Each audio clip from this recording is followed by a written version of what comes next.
Assalamualaikum warahmatullahi wabarakatuh. Selamat datang di podcast Nusantara. Hari ini kita mau ngobrolin tentang pengertian bangsa dan negara. Nah, namun sebelumnya kita izin memperkenalkan diri ya teman-teman semuanya. Mungkin boleh dari kakak yang paling ujung. Nama saya Novian Syafri Muhammad Fauzi, NIM Asbes 2022-14701. Nama saya Ariel Ditama, NIM Asbes 2022-14701. Nama saya Amati, NIM A11 2022-14699. Dan yang terakhir saya Amira Syifa Izalinawa, NIM 11 2022 07599. Nah, kita sudah melakukan riset dari beberapa sumber yang ada nih, dan di sini kita akan bincang-bincang terkait materi yang topiknya pengertian bangsa dan negara, mulai dari pengertiannya, tujuannya apa, unsur-unsurnya, fungsinya, bentuknya, dan lain sebagainya akan kita bahas nih di video ini. Nah, mungkin kita semua ya bicara tentang bangsa dan negara pastinya ngiranya itu sama ya, padahal artinya itu beda loh sobat, teman-teman semuanya. Nah, sebenarnya pengertian bangsa itu apa sih Kak? Mungkin ada yang tahu nggak pengertian bangsa? Oke, ini saya jelaskan dulu ya pengertian bangsa. Jadi menurut Kamus Besar Bahasa Indonesia atau KBBI, bangsa dapat didefinisikan sebagai kelompok masyarakat yang memiliki kesamaan asal keturunan, adat, bahasa, serta sejarahnya, dan memiliki pemerintahan sendiri. Terus ini Oke, jadi itu pengertian bangsa menurut Kamus Besar Bahasa Indonesia. Nah, tapi ternyata pengertian bangsa itu ada macam-macam loh menurut para ahli yang ada, dan mungkin boleh dong Kak disebutin yang pengertian bangsa menurut para ahli itu apa aja dan pengertiannya apa? ini ada ini ya, menurut Patrick Hetzel mendefinisikan bangsa sebagai sekumpulan manusia yang dibentuk berdasarkan keinginannya untuk bersatu yang timbul dengan adanya rasa persatuan antar manusia dan lingkungan kemakmuran.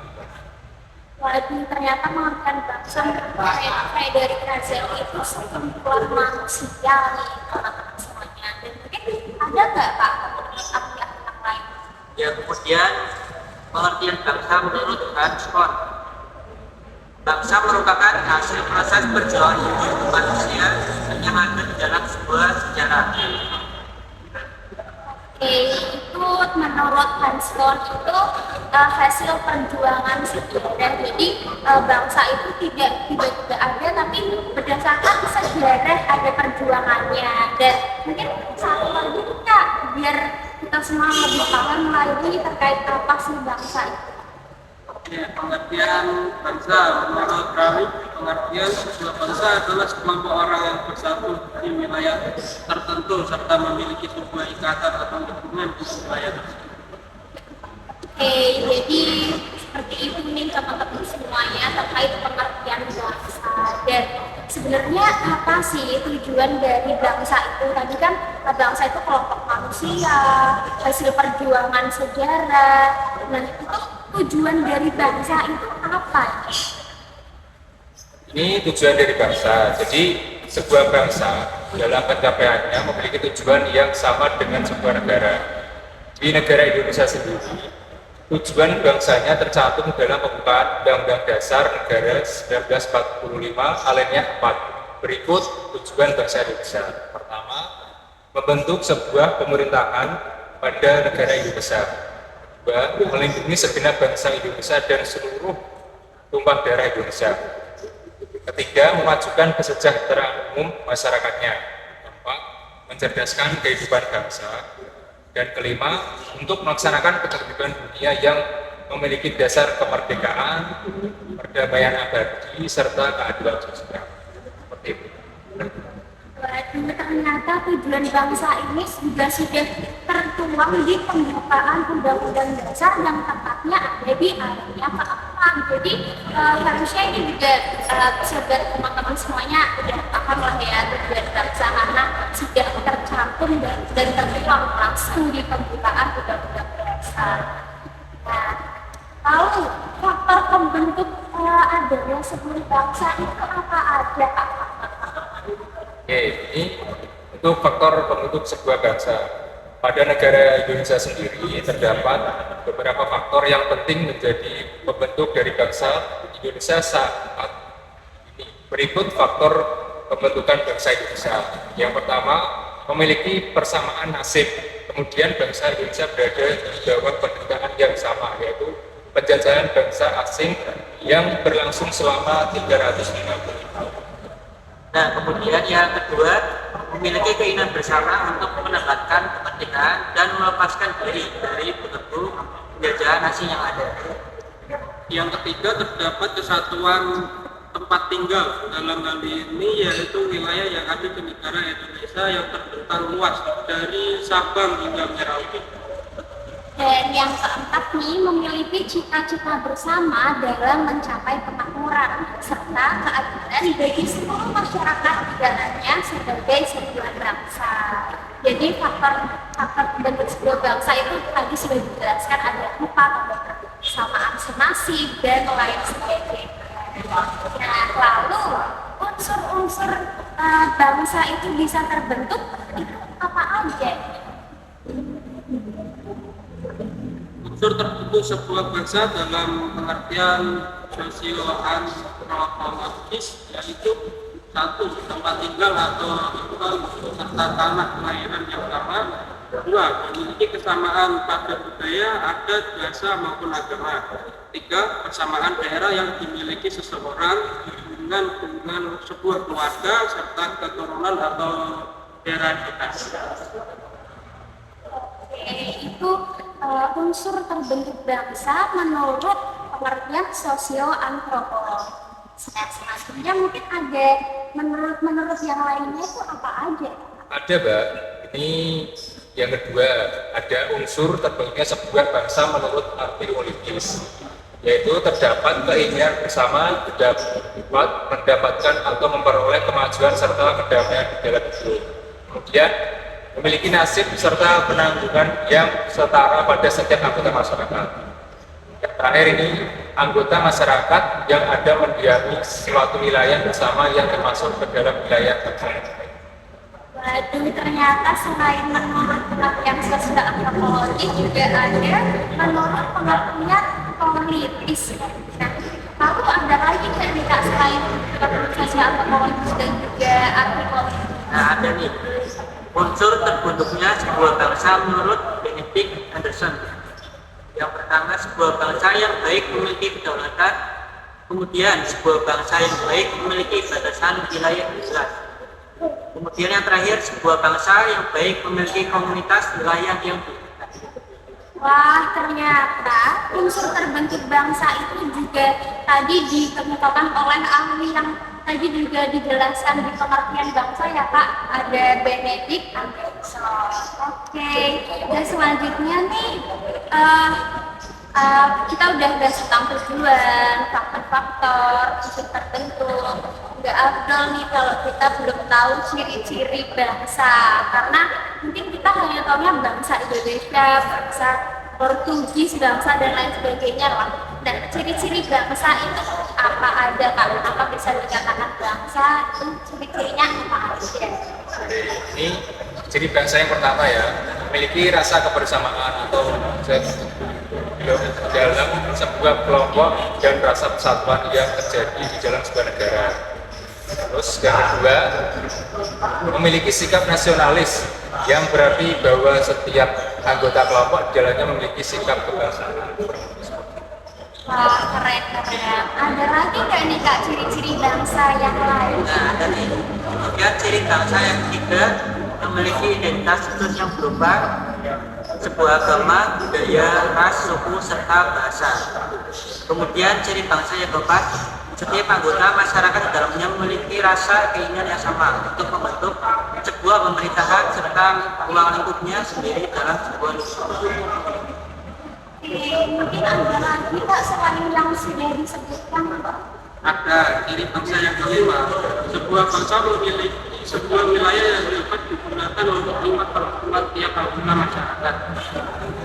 Selanjutnya, ciri bangsa yang keenam, sebuah bangsa yang baik harus memiliki lembaga pemerintahan di dalamnya. Wow, ternyata ciri-ciri bangsa itu beraneka ragam ya. Dan mungkin sobat-sobat yang nonton nih juga sudah melakukan riset ataupun mungkin juga lebih tahu nih ciri-ciri bangsa itu apa aja. Nah, dari tadi nih kita udah bahas bangsa dan cukup detail loh ini pembahasan tentang bangsa itu. Nah, karena tadi topiknya pengertian bangsa dan negara, lalu perbedaan antara bangsa dan negara itu apa aja sih? Ini ada perbedaan. Jadi yang pertama, perbedaan bangsa dan negara berdasarkan bentuknya. Yang pertama, perbedaan bangsa dan negara yang terletak pada unsur pembentuknya. Sebuah bangsa pada awalnya akan terbentuk melalui adanya keberadaan sekelompok individu yang memiliki kesamaan antara satu sama lain, di mana setiap anggota di dalamnya memiliki beberapa kesamaan seperti agama, ras, adat istiadat maupun bahasa. Sedangkan sebuah negara merupakan sekelompok individu yang ada pada suatu wilayah tertentu dan diatur dalam sebuah pemerintahan serta hukum yang berlaku pada wilayah tersebut. Waduh, cukup rinci sekali ya berdasarkan perbedaan bangsa dan negara berdasarkan pembentuknya. Lalu selain berdasarkan pembentuknya ada berdasarkan apa aja lagi? Ada lagi nih, yang kedua, perbedaan bangsa dan negara berdasarkan anggota yang ada di dalam. Perbedaan bangsa dan negara yang dapat kita lihat melalui anggota kelompok yang ada di dalamnya. Pada umumnya, anggota sebuah bangsa hanya terikat karena memiliki kesamaan tertentu dan tidak adanya bukti dalam bentuk dokumentasi maupun data. Sedangkan sebuah negara setiap anggotanya memiliki kesamaan yaitu bukti identitas yang jelas. Seperti di Indonesia sendiri, setiap warga negaranya wajib memiliki KTP atau kartu tanda. Wow, berarti selain berdasarkan pembentuknya juga ada berdasarkan anggota yang ada di dalamnya. Karena bangsa itu sendiri kan tentunya di dalam sebuah bangsa itu anggotanya beraneka ragam ya, sobat teman-teman semuanya. Dan mungkin boleh nggak Kak diinsikan atau didetailkan lagi nih perbedaan bangsa dan negara yang lain yang sudah selain yang sudah disebutkan? Ada nih satu yang ketiga, yaitu perbedaan bangsa dan negara berdasarkan bentuk wilayah. Faktor ini adalah faktor yang paling mencolok di mana pada sebuah bangsa memiliki wilayah yang tidak disepakati atau tercatat dalam sebuah buku. Oke, karena tadi kita udah bahas detail nih terkait bangsa dan kita juga udah spill dikit terkait perbedaan bangsa dan juga negara. Mungkin kita bisa lebih belajar mendalam ya terkait negara. Jadi pengertiannya apa, fungsinya apa, tujuannya apa, dan lain sebagainya akan kita bahas juga di sini. Oke, langsung aja nih yang pertama, pengertian negara. Jadi pengertian negara itu apa? Jadi pengertian negara adalah sebuah organisasi atau badan tertinggi yang memiliki kewenangan untuk mengatur perihal yang berhubungan dengan kepentingan masyarakat luas. Tidak hanya itu, negara juga memiliki kewajiban untuk mensejahterakan, melindungi, dan mencerdaskan kehidupan bangsa. Waduh, itu pengertian negara menurut definisinya ya. Nah, tadi kan pengertian bangsa itu ada menurut para ahli. Nah, dari pengertian negara ini juga ada nggak Kak? Dari ahli-ahli yang ada dan mungkin apa tuh pengertian? Ada. Ini menurut ahli Max Weber, negara adalah sebuah masyarakat yang memiliki monopoli dalam penggunaan kekerasan fisik secara sah dalam wilayah tertentu. Kemudian menurut ahli Max Weber, sebuah negara harus memiliki 3 unsur pokok, yaitu wilayah, rakyat, dan pemerintahan. Oke, menurut ahli yang pertama itu tadi ada dari Max Weber. Nah, ini ada lagi Kak yang lain. Nah, ada lagi nih. Menurut Profesor Mr. Sunarko, negara adalah organisasi masyarakat yang mempunyai negara tertentu di mana kekuasaan negara berlaku sepenuhnya sebagai suatu kedaulatan. Kemudian, menurut Profesor Miriam Widiarjo, negara adalah organisasi dalam suatu wilayah dapat melaksanakan kekuasaannya secara sah terhadap semua golongan kekuasaan lainnya dan yang dapat menetapkan tujuan-tujuan dari kehidupan bersama. Oke, mungkin ada lagi Kak? Ada, menurut Jelinek, negara adalah organisasi yang mendapatkan kekuasaan dari masyarakat dan telah mempunyai wilayah tertentu. Selanjutnya, Immanuel Kant, negara adalah organisasi yang berfungsi untuk menjalankan kepentingan hukum di wilayah hukum dan batasan yang telah ditetapkan melalui undang-undang yang telah disepakati bersama. Ternyata pengertian negara itu ada dari Kamus Besar Bahasa Indonesia atau definisinya, dan juga para ahli ini juga sudah mendefinisikan masing-masing nih dari pengertian negara tersebut. Jadi kalau bangsa tadi kan kelompok gitu ya, kalau negara itu lebih ke organisasinya nih kalau dari yang aku tangkap. Betul nggak Kak? Betul. Oke, langsung lanjut aja kita bahas terkait unsur-unsur sebuah negara. Mungkin mulai dari siapa Kak? Ini pertama ada penduduk. Jadi penduduk merupakan warga negara yang memiliki tempat tinggal dan juga memiliki kesempatan diri untuk bersatu. Terus ada warga negara.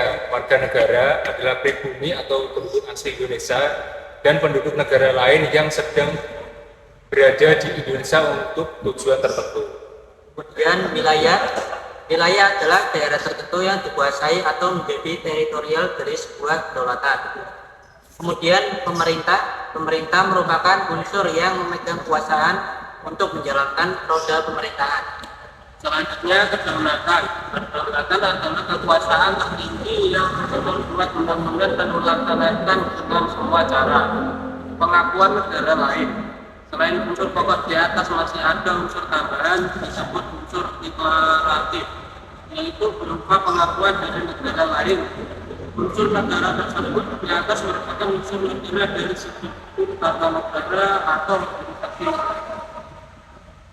Ternyata unsur-unsur negara itu memang sudah dikelompokkan dan juga ada tuh definisinya masing-masing. Tadi yang aku tangkap tuh ada penduduk, kemudian ada warga negara, ada wilayah, ada kedaulatan, dan juga ada pengakuan dari negara lain.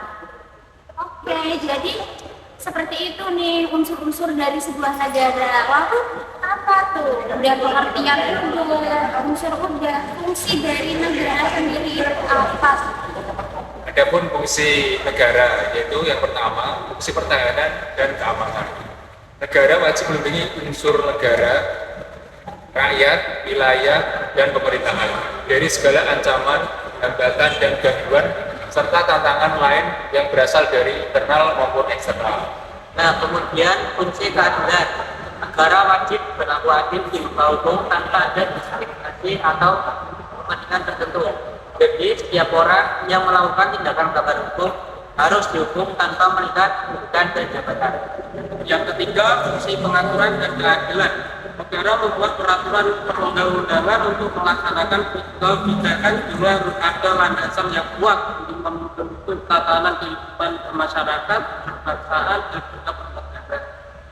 Dan yang keempat ada fungsi kesejahteraan dan kemakmuran, di mana negara bisa mengeksplorasi sumber daya alam yang dimiliki untuk meningkatkan kehidupan masyarakat agar lebih makmur dan sejahtera. Jadi pengertian negara, fungsi-fungsi negara ini benar-benar bermanfaat lah ya untuk kita semuanya, untuk bangsa-bangsa yang ada di dalam negara tersebut. Nah, lalu tujuannya itu apa tuh Kak negara? Dalam kebutuhan Undang-Undang Dasar 1945 yang tersebut, tujuan negara Indonesia ialah paling buruk segenap bangsa dan seluruh kepala daerah Indonesia memajukan kesejahteraan integrasi kehidupan bangsa dan melaksanakan. Oke, ternyata tujuan dari negara itu hampir sama dengan bangsa dengan tujuan bangsa, karena juga sudah tercantum di dalam pembukaan Undang-Undang Dasar 1945 tepatnya di alinea keempat. Dan pastinya teman-teman semuanya juga pada hafal lah ya, daripada tahu nih. Oke, kita terakhir bahas terkait bentuk-bentuk negara. Ada apa aja? Kalau nggak salah sih, aku tahu itu ada 2 nih, tapi kita tanya lebih. Jadi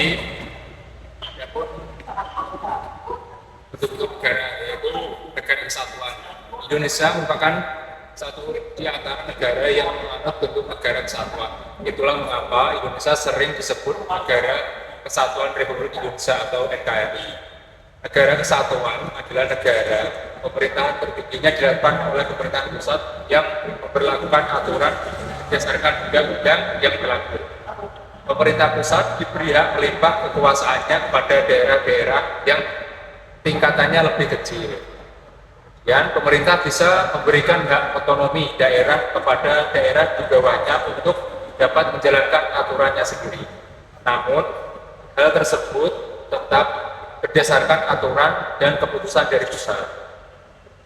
Nah, kemudian yang kedua, negara serikat. Bentuk negara federasi cocok menggunakan negara yang memiliki kawasan yang sangat luas. Dengan begitu, negara tersebut dapat melaksanakan semua pemerintahannya secara menyeluruh dan baik. Kedaulatan negara tersebut tetap dimiliki oleh pemerintah federal yang berada di pusat. Namun, negara-negara bagian lain di dalamnya juga memiliki kekuasaan yang besar untuk mengatur rakyatnya sendiri. Hal ini tentunya merupakan kekuasaan yang lebih besar daripada daerah yang ada di negara kesatuan. Kondisi tersebut membuat negara federasi lebih mudah dalam mengatur pemerintahannya. Hal itu karena kekuasaan dan kewajiban langsung diberikan kepada negara bagian di dalamnya. Negara federasi ini dikenal dengan nama bentuk negara serikat. Karena di antara contoh bentuk negara federasi adalah Amerika Serikat.